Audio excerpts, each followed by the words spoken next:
राजनांदगांव गंडई पंडरिया वनांचल क्षेत्र ठाकुर टोला के बरसों पुराना मांग म मुहर लगात हुए जिला के प्रभारी मंत्री ह सेवा सहकारी समिति मर्यादित पहली मेटा ग्राम पंचायत ठाकुर टोला म राज्य सरकार ले नवीन धान उपार्जन केंद्र खोले के अनुमति दे दिए है। बुधवार के जिला प्रभारी और नागरिक आपूर्ति मंत्री अमरजीत सिंह भगत के मुख्य आतिथ्य में धान उपार्जन केंद्र के उद्घाटन करे गई।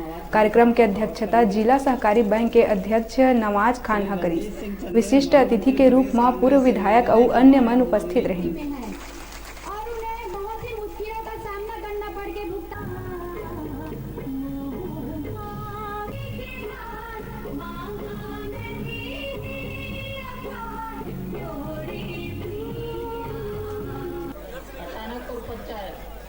बोलने का जो अधिकार है वो रिजर्व बैंक ऑफ इंडिया को रहता है, जिसकी अनुशंसा जिला सहकारी बैंक राजनांदगांव करती है अपनी बोर्ड ऑफ डायरेक्टर की बैठक में।